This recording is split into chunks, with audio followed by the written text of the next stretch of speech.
नमस्कार।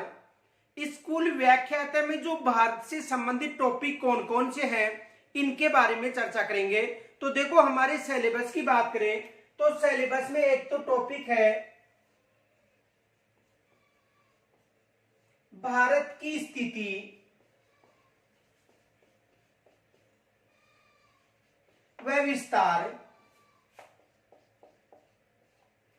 दूसरा जो टॉपिक है वो है भौतिक विभाजन। तीसरा टॉपिक है जलवायु।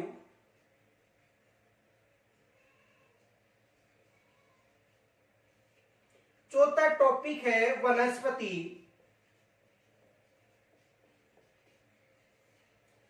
पांचवा टॉपिक है मिट्टी। छठवां टॉपिक है प्रमुख फसलें। सातवां टॉपिक है खनिज। आठवां टॉपिक है उद्योग। और देखो, स्कूल व्याख्याता में जो उद्योग है केवल दो ही हैं, एक है लोहा इस्पात उद्योग और दूसरा है सूती वस्त्र उद्योग। यानी जो उद्योगों का टॉपिक है इसमें दो ही है उद्योग, लोहा और सूती वस्त्र उद्योग। ये याद रखना, एक लोहा उद्योग है और दूसरा है सूती वस्त्र। नौवां टॉपिक है जनसंख्या। जनसंख्या में है जनसंख्या वितरण, घनत्व और वृद्धि। यानी जनसंख्या में कौन कौन से टॉपिक है? वितरण, घनत्व और वृद्धि। तो उद्योग में केवल दो ही है, लोहा और सूती वस्त्र उद्योग। और जनसंख्या की बात करें तो वितरण है, घनत्व है और वृद्धि है। अगला देखो टॉपिक है आपदा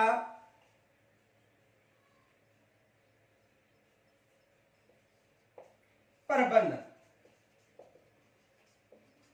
आपदा प्रबंधन में देखो, एक तो है बाढ़,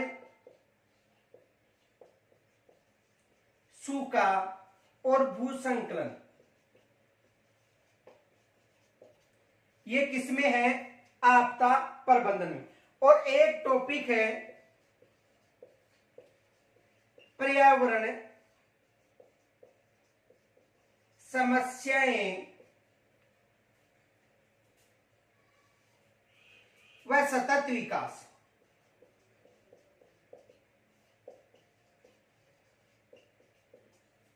तो भारत से संबंधित कौन कौन से टॉपिक हो गए?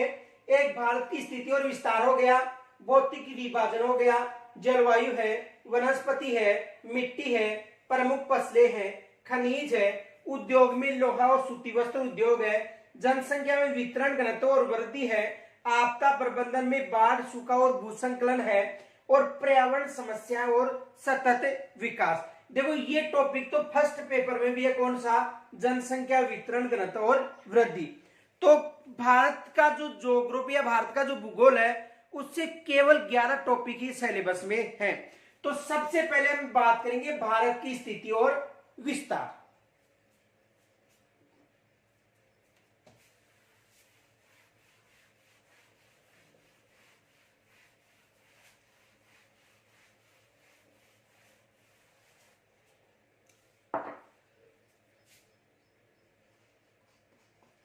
भारत की स्थिति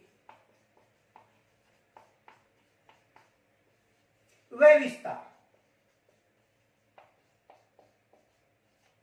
तो देखो, भारत की स्थिति और विस्तार से पहले जो भारत है इसके बारे में चर्चा करेंगे, यानी भारत के बारे में चर्चा करेंगे। देखो, यदि इसकी बात करें भारत की, तो याद रखना सबसे पहले भारत शब्द का जो उल्लेख मिला था वो पुराणों में मिला था।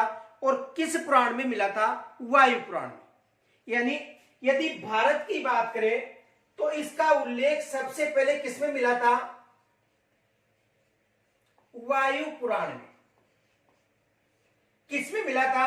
यानी भारत शब्द का सबसे पहले उल्लेख वायु पुराण या पुराणों में मिला था। वायु पुराण में देखो एक कहानी के दो पात्र थे, दुष्यंत व शकुंतला।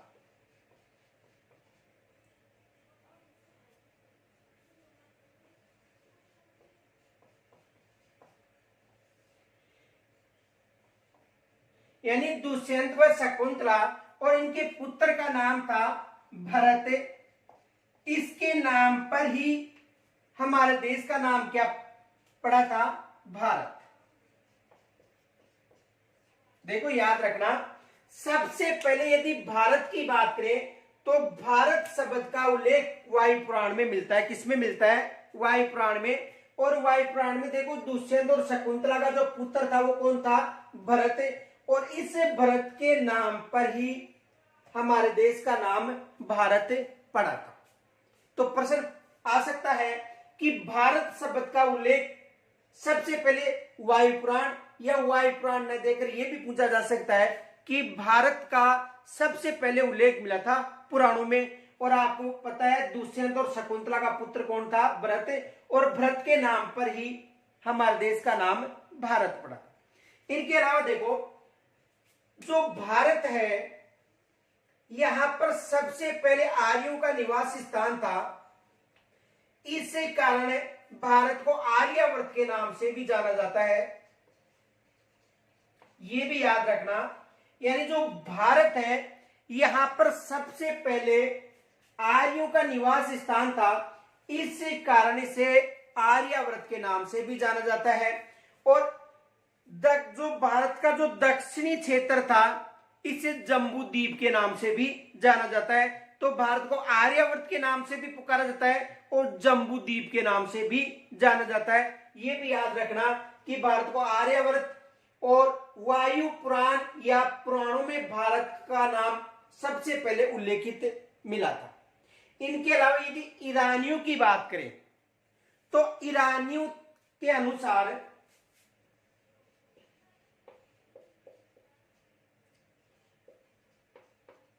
यदि ईरानियों की बात करें तो ईरानी थे वो सिंधु नदी को, किस नदी को? सिंधु नदी को। यानी देखो ईरानियों के द्वारा सैको है बोला जाता था। जो ईरानी थे वो सैको है के रूप में उच्चारित करते थे। तो सिंधु नदी को उन्होंने हिंदू नदी का नाम दिया था। किन्होंने? ईरानियों ने। ये याद रखना, देखो ईरानियों ने सिंधु नदी को हिंदू नदी का नाम दिया था क्योंकि उन्होंने ये जो सैक था इसकी जगह वो किस शब्द का उपयोग करते थे? है का उपयोग करते थे। किसका? है का। इस कारण सिंधु नदी को हिंदू नदी कहा गया। और इस क्षेत्र में जो निवास करने वाले लोग थे उनको हिंदुस्तान का नाम दिया। तो हिंदुस्तान का नाम देने वाले कौन थे? ईरानी। तो इस नदी यानी जो सिंधु नदी थी इसे हिंदू नदी का नाम दिया और यहां पर निवास करने वालों को हिंदुस्तान का नाम दिया था। तो सबसे पहले भारत को हिंदुस्तान नाम देने वाले कौन थे? ईरानी। समझ में आ गया होगा। देखो ध्यान से समझो, वायु पुराण में सबसे पहले या पुराणों में सबसे पहले भारत शब्द का उल्लेख मिलता है। और कारण था कि वायु पुराण में जो दुष्यंत और शकुंतला है इसके जो पुत्र था भरत, उसके नाम पर इसका नाम भारत रखा गया था। आर्यों का निवास स्थान होने का इसे आर्यावर्त कहा जाता है। और प्रायद्वीप का जो भारत का जो दक्षिणी क्षेत्र था उसे जम्बू द्वीप के नाम से भी पुकारा गया था। ईरानियों ने जो सिंधु नदी थी यानी ईरानी थे वो सैको है बोलते थे। इस कारण सिंधु नदी को उन्होंने हिंदू नदी का नाम दिया और यहां पर जो निवास करने वाले थे उनको हिंदुस्तान नाम दिया। तो सबसे पहले हिंदुस्तान का नाम देने वाले कौन थे? ईरानी। यदि यूनानियों की बात करें या ग्रीक, एक ही बात है, यूनानी या ग्रीक है। तो यूनानी इस नदी को, यानी यूनानी सैको ई के रूप में उपयोग में करते थे। तो इन्होंने इस नदी को इंडस नाम दिया था। किस नदी को? सिंधु नदी को। कौन सा नाम दिया था? इंडस। ये याद रखना, यानी सिंधु नदी को यूनानी या ग्रीक ने नाम दिया था इंडस, और इस क्षेत्र में निवास करने वालों को नाम दिया था इंडिया। नाम क्या दिया था? इंडिया। तो ध्यान से समझना, भारत शब्द वायुपुराण या पुराणों में आर्यों के निवास होने के कारण आर्यावर्त का नाम दिया। ईरानियों ने इसे हिंदुस्तान नाम दिया था, और यूनानियों ने जो भारत था उसे इंडिया नाम दिया था। और भारत के संविधान में भारत व इंडिया दोनों शब्दों का उल्लेख मिलता है, ये याद रखना। समझ में आ गया होगा। देखो, वायुपुराण में भारत, आर्यों के कारण आर्यावर्त, ईरानियों ने सिंधु नदी को हिंदू और इस क्षेत्र में निवास करने वालों को हिंदुस्तान, यूनानी या ग्रीक ने इस नदी को इंडस, और यहाँ पर निवास करने वाले जो निवासी थे उनको इंडिया। तो सबसे पहले इंडिया शब्द का उल्लेख यूनानियों ने, हिंदुस्तान शब्द का उल्लेख जो ईरानी थे उन्होंने, और पुराणों में किसका उल्लेख मिलता है? भारत का। और भारत के संविधान में भारत व इंडिया दोनों शब्दों का उल्लेख मिलता है। तो ये भारत की, जो भारत शब्द है उसकी चर्चा हो गई। तो आप यहां तक स्क्रीनशॉट ले सकते हो।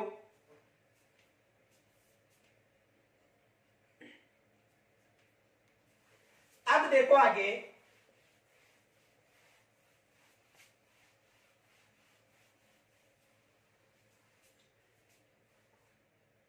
यदि भारत की स्थिति की बात करें, भारत शब्द हो गया, यदि स्थिति की बात करें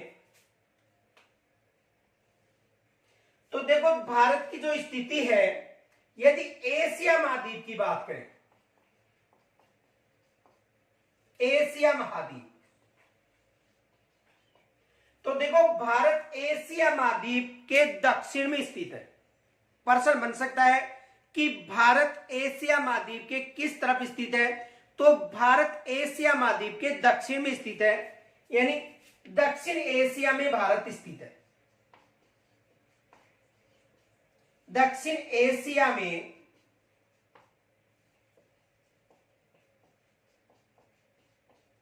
भारत स्थित है। किस क्षेत्र में भारत स्थित है? यानी दक्षिण एशिया में भारत स्थित है। और दक्षिण एशिया में जो एशिया के 8 देशों का एक समूह, ये याद रखना, जिसे सार्क के नाम से जाना जाता है। यानी जो दक्षिण एशिया के जो देश हैं, इनका एक संगठन है जिसे सार्क के नाम से जाना जाता है। और दक्षिण एशिया में जनसंख्या व क्षेत्रफल की दृष्टि से भारत सबसे बड़ा देश है, ये भी याद रखना। तो देखो एशिया महाद्वीप में भारत की स्थिति है, दक्षिण एशिया में स्थित है। और जो भारत है ये क्षेत्रफल व जनसंख्या की दृष्टि से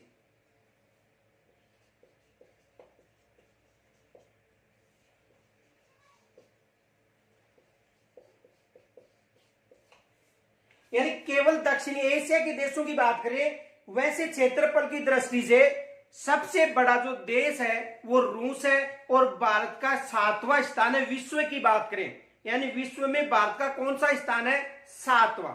लेकिन दक्षिण एशियाई देशों की बात करें तो दक्षिण एशियाई देशों में जो भारत है क्षेत्रफल की दृष्टि से सबसे बड़ा, और जनसंख्या की दृष्टि से भी सबसे बड़ा है। वर्तमान में यदि जनसंख्या की दृष्टि से विश्व की बात करें तो भारत सबसे बड़ा देश है। तो देखो एशिया महाद्वीप में भारत दक्षिण एशिया में स्थित है। और दक्षिण एशिया में 8 देशों का समूह, ये भी याद रखना, जिसे सार्क के नाम से जाना जाता है। और इन दक्षिण एशिया में 8 जो देश हैं, इनमें क्षेत्रफल की दृष्टि से और जनसंख्या की दृष्टि से सबसे बड़ा देश कौन सा है? भारत है। तो एशिया में, दक्षिण एशिया में भारत स्थित है, ये याद रखना। यदि वैश्विक दृष्टि से बात करें तो भारत उत्तरी पूर्वी गोलार्ध में है। यदि विश्व की दृष्टि से बात करें, देखो इसे समझो, यहां तक स्क्रीनशॉट ले सकते हो। यदि वैश्विक दृष्टि से बात करें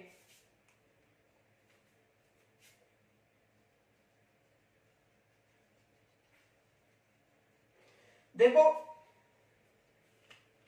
भूमध्य रेखा के द्वारा या 0 डिग्री अक्षांश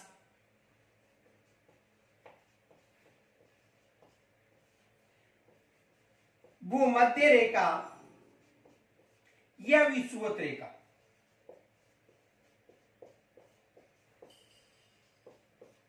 के द्वारा भारत को दो गोलार्ध में, ये उत्तरी गोलार्ध है और ये कौन सा गोलार्ध हो गया, दक्षिणी गोलार्ध में विभाजित किया गया है। और जो देशांतरी विस्तार की बात करें तो 0 डिग्री देशांतर, कौन सा देशांतर है, 0 डिग्री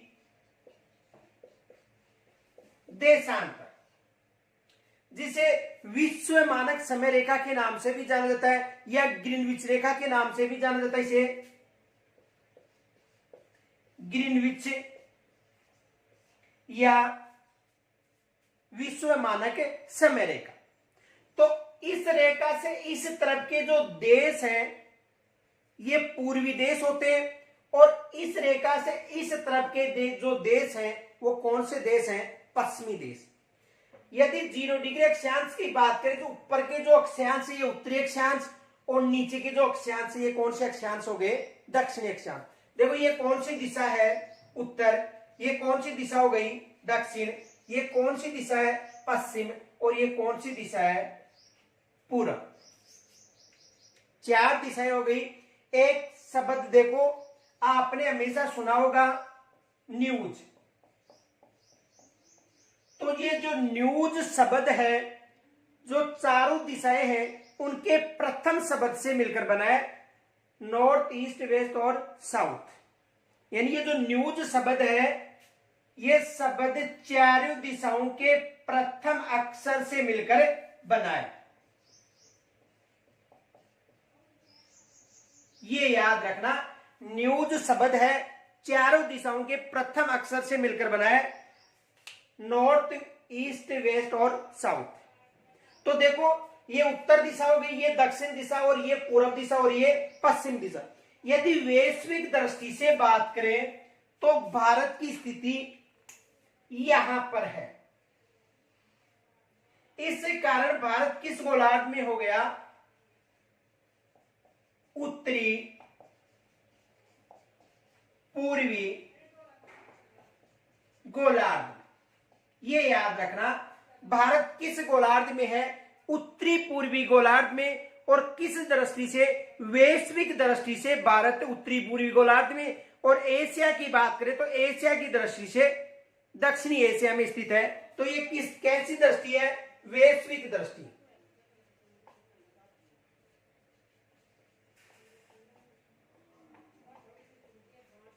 वैश्विक दृष्टि से भारत किस गोलार्ध में, उत्तरी पूर्वी गोलार्ध में है। तो आपको भारत शब्द का और स्थिति का, और अब देखो इसका विस्तार, यहां तक स्क्रीनशॉट ले सकते हो।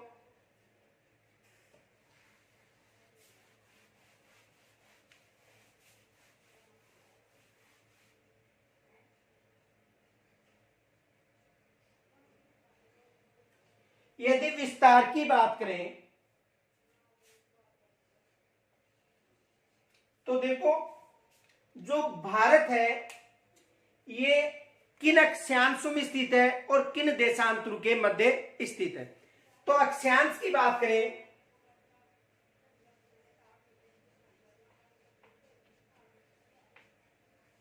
तो भारत का अक्षांश से विस्तार है, देखो 8 डिग्री 4 मिनट उत्तरी अक्षांश से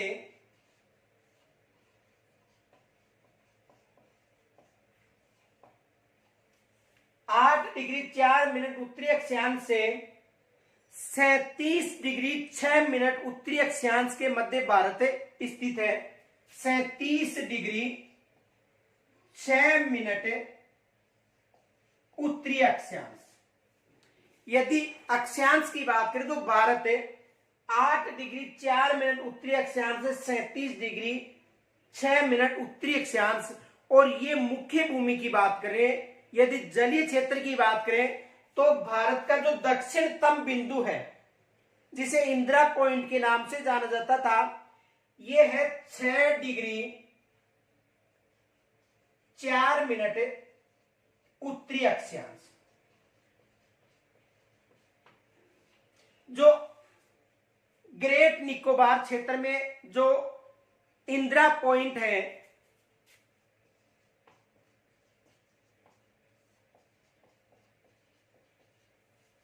वहां का अक्षांश से विस्तार है। तो देखो दोबारा समझो, यदि मुख्य भूमि की बात करें, देखो ये भारत का दक्षिणी क्षेत्र हो गया, भारत के दक्षिण क्षेत्र में ये मुख्य भूमि है। तो मुख्य भूमि में यहां पर दक्षिण क्षेत्र में कन्याकुमारी है।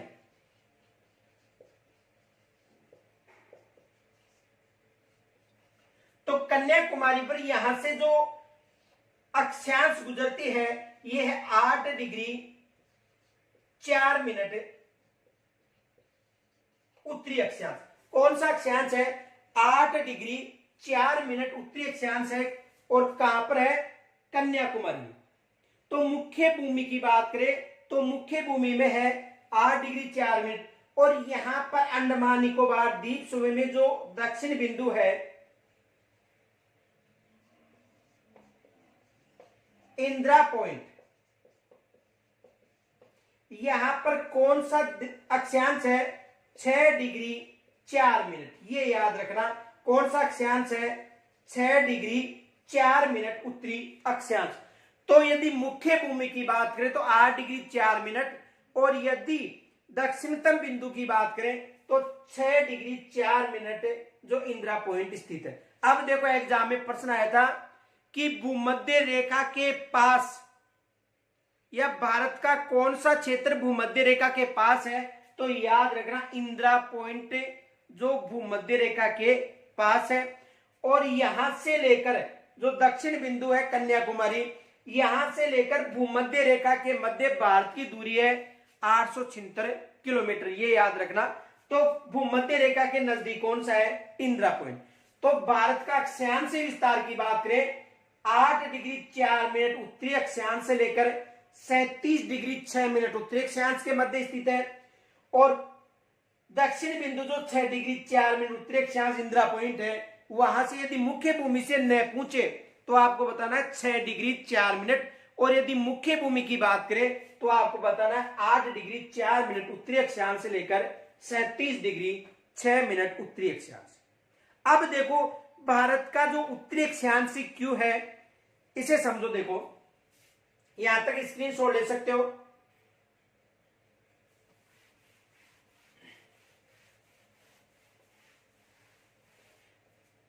देखो यदि बात करें, आपको पीछे बताया था कि 0 डिग्री जो अक्षांश है, इससे जो दक्षिण के जो देश है या दक्षिण के जो अक्षांश वो दक्षिणी अक्षांश और उत्तर के अक्षांश उत्तरी अक्षांश। देखो इसे समझो, जो 0 डिग्री है इस रेखा को 0 डिग्री अक्षांश या भूमध्य रेखा या विषुवत रेखा के नाम से जाना जाता है। 0 डिग्री अक्षांश, भूमध्य रेखा या विषुवत रेखा के नाम से जाना जाता है। इस रेखा से जो नीचे के जो देश है यानी दक्षिण की तरफ, यहां पर दक्षिण अक्षांश होंगे, दक्षिण अक्षांश। और इससे ऊपर के जो अक्षांश है वो कौन से अक्षांश होंगे? उत्तरी अक्षांश। तो भारत है यानी भूमध्य रेखा से भारत की जो मुख्य भूमि है कन्याकुमारी। और कन्याकुमारी किस राज्य में है? तमिलनाडु में। ये याद रखना, कन्याकुमारी किस राज्य में है? तमिलनाडु में। और इस मुख्य भूमि से भूमध्य रेखा तक की भारत की जो दूरी है ये है 876 किलोमीटर। कितनी दूरी है? 876 किलोमीटर। तो इस रेखा से भारत उत्तर की तरफ है, इस कारण भारत का जो अक्षांश होगा वो उत्तरी अक्षांश होगा। और यहां पर जो अक्षांश है, मुख्य भूमि की बात करें, वैसे इंदिरा पॉइंट है वहां पर 6 डिग्री 4 मिनट जो उत्तरी अक्षांश होगा, लेकिन मुख्य भूमि की बात करें तो मुख्य भूमि यहां पर 8 डिग्री 4 मिनट। कौन सा अक्षांश होगा? उत्तरी अक्षांश, क्योंकि भूमध्य रेखा से भारत उत्तर की तरफ है, तो कौन सा अक्षांश होगा? उत्तरी अक्षांश होगा। और यहां पर भारत का जो दक्षिण क्षेत्र है, यानी जो जम्मू कश्मीर की बात करें,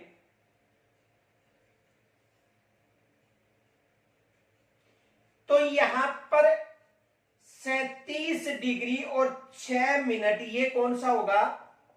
उत्तरी अक्षांश। तो भारत 8 डिग्री 4 मिनट से 37 डिग्री 6 मिनट केवल मुख्य भूमि की बात करें के मध्य स्थित है। और इसके मध्य से एक रेखा गुजरती है, वो कौन सी रेखा है?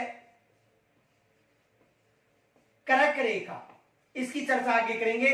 लेकिन कर्क रेखा भारत को दो भागों में, नीचे का जो कटिबंध है वो उष्ण कटिबंध, और ऊपर का जो कटिबंध है वो कौन सा है? शीतोष्ण या उपोष्ण कटिबंध। तो भारत कितने कटिबंधों में? 2 कटिबंधों में। एक हो गया उष्ण कटिबंध, यानी कर्क रेखा से लेकर, इस रेखा से लेकर यहां तक की बात करें तो ये कौन सा कटिबंध होगा? उष्ण कटिबंध। कौन सा कटिबंध है? उष्ण कटिबंध।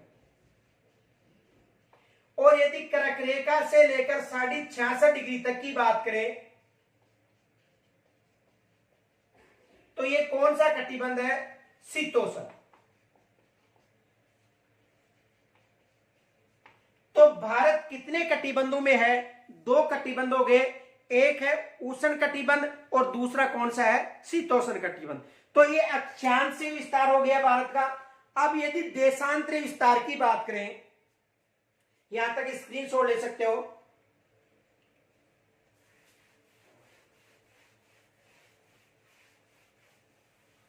यदि देशांतरीय विस्तार की बात करें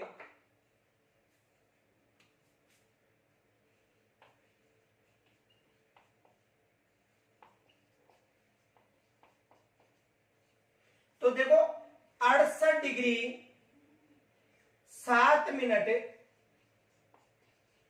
पूर्वी देशांतर से लेकर